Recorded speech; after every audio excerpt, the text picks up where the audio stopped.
Does it fly? I think the thing that really makes a difference with monarch butterflies is that they are charismatic. It's a very accessible organism. It's got a very interesting life history. You've got these beautiful larvae with monarch butterflies. They're slow, they're easy to handle. The kids can put them in their hands, they can touch them. You can rear them on a plant that you can find on the roadsides. It's not a mysterious insect from that standpoint. It's easy to find, it's available.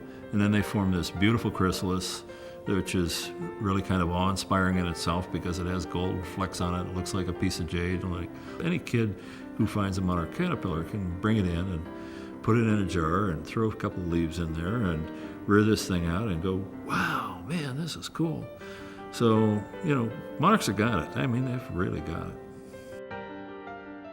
When I was 5 years old, I had a babysitter that had a garden, and she collected, or let me collect, caterpillars and helped me raise them to butterflies. And I still remember those butterflies clinging to my shirt before they flew away. And I just have loved butterflies ever since. There is no question that butterflies, particularly monarch butterflies, add joy to our lives. Beyond their charismatic, kid-friendly qualities, monarchs and other pollinators provide a service of incalculable value. 1/3 of the food on our table would not be possible without insect-borne pollination. Without bees and butterflies, our healthy diet would suffer. Ed Spivak is the curator of invertebrates at the St. Louis Zoo.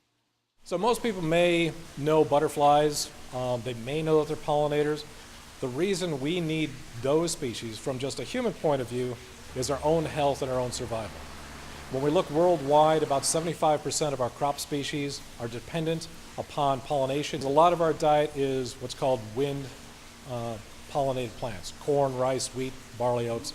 You could eat that, you could more or less survive on that, but it's not going to be healthy. So if you want nutrition, if you want color, if you want flavor, if you want taste, you want to live a long, healthy life, you need to think about the pollinators. Monarch butterflies, along with other pollinator species, have experienced a dramatic decline over the past several decades. With its amazing life cycle, monarchs travel all the way to Mexico to select overwintering sites. It is particularly susceptible to habitat loss, climate change, and illegal logging in the overwinter sites. But perhaps most significant is a lack of milkweed plants. For the monarch butterfly, which is where we've focused, the first component of their habitat is milkweed. If you don't have milkweed, you won't have monarchs. Milkweed is the only plant on which the females will lay their eggs, and it's the only plant on which the caterpillars feed. So if you don't have the milkweed, there's no place for the eggs to be laid, and there's nothing for the caterpillars to eat. So that's the first component, but it's more than milkweed. Once those caterpillars transform into adult butterflies, they require a nectaring source, so some sort of blooming plant that has a flower on it, that has nectar in it that they can feed on. Kind of a fourfold equation, if you will, for monarch butterflies. We need milkweed, and then we need blooming plants in the spring, the summer, and the fall. Increasingly, we have an awareness that there are major issues on the horizon in regards to native pollinators. I've long been aware that the presence of man in increasing numbers on our land has created an imbalance. And we have, in my opinion, we have a sacred responsibility to do what we can to correct that imbalance. And this thing with pollinators is one that everybody understands. And when you use monarchs, a familiar icon, to be the focal point of this, everybody gets that.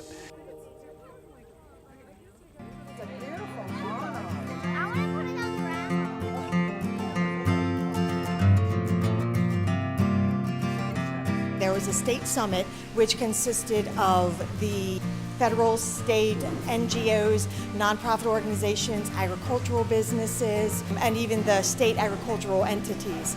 And they basically all came together for one purpose, which was to discuss the plight of the monarchs and pollinators in general.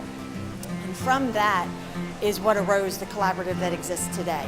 And it has come together to basically try to put habitat on the ground for monarchs and pollinators in general. The importance of monarchs and of the newly formed Missourians for Monarchs Collaborative was highlighted by a proclamation by Missouri's governor. Sarah Parker Pauley, director of the Missouri Department of Conservation, shared the governor's message. Whereas pollinator species such as birds and insects are essential partners of farmers and ranchers in producing much of our food supply, whereas a broad coalition of partners known as Missourians for Monarchs have come together to develop a statewide monarch, butterfly, and pollinator conservation plan to address habitat restoration for declining pollinators in Missouri. Now, therefore, I, as governor of the state of Missouri, do hereby proclaim June 19 through 25, 2017 to be Pollinator Week in Missouri and urge all citizens to recognize this observance. While meetings, collaborations, and proclamations may organize and help to set the tone, ultimately it takes boots on the ground to create new pollinator habitat. Well, we have some key goals, but the one that's in the forefront and that's probably most discussed is putting habitat on the ground, monarch-friendly habitat on the ground. And so the overall goal is to put 19,000 new acres per year for 20 years on the ground for monarch-friendly habitat. That work has already started. In Audrain County, former Missourians for Monarchs coordinator Jason Jenkins visits with area farmer Terry Feel about his newly developed pollinator habitat. So you said this, how long had this been in soybeans? I think it's 12 years. 12 years? Is what we've had it rotated, soybeans and corn. Yeah. There's some milkweed right there. There you go. See, it'll come up. Even this first year, you'll get some coming up. Let's see if we got any eggs on there. Terry, looky there. It's a monarch egg on the top of the leaf. I'll be darned, instead of on the bottom. Yeah, usually they lay them on the bottom, right, right. I took my ground out of production this year. I was interested in erosion. I had so much erosion and conservation too. So I went with 110 foot all the way around my place for quail. And then the whole center is for monarch butterflies and bees. I love it, I love it. It holds the soil. You got a beautiful something to look at, and I can't see where it's not a win-win situation as far as I'm concerned. Of course, our state, more than 90% of it is in private hands, and a great majority of that acreage is used for agriculture. So by working with our agricultural producers and those people within the collaborative that represent agriculture, we've been working to encourage folks to put lands that maybe aren't the best for agriculture, but could be great for pollinator habitat into different conservation programs. So by working together in these areas where maybe people haven't worked together before, we can move the needle for conservation of pollinators.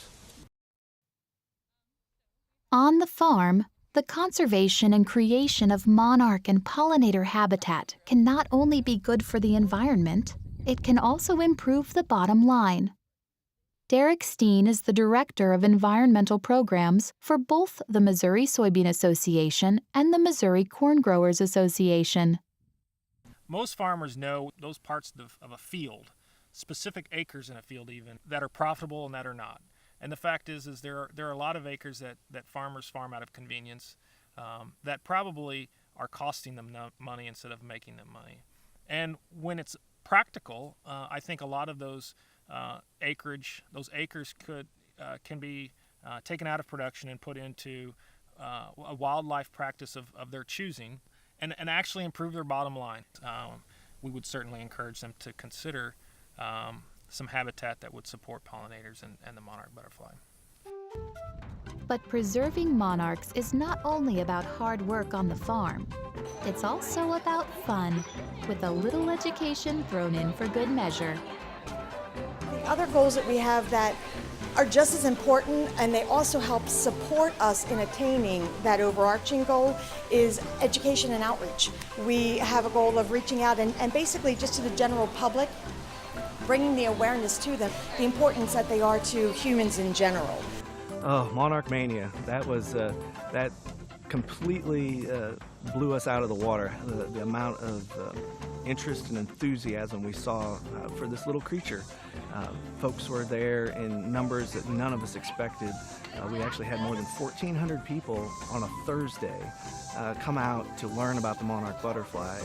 According to the folks that we worked with at the Runge Conservation Nature Center, that was the largest weekday event they had ever had, and that nature center has been around for over 20 years. So that was really fulfilling for us to know that what we are doing is resonating with people. But the day was intended to let people know about the importance of conservation of monarchs and pollinators, and let them learn and see the role that they can play, because every Missourian can play a role in monarch and pollinator conservation. The Summers family in northern Boone County is playing its role. Trudy, a lifelong monarch enthusiast, takes great pleasure in seeing the progress on their pollinator plots. Our goal has always been to be good stewards of this land. We just feel blessed to have it, and we love nature. We love God's creatures, the animals, and anything we can do to help them, whether it's monarchs, turkey, quail, deer.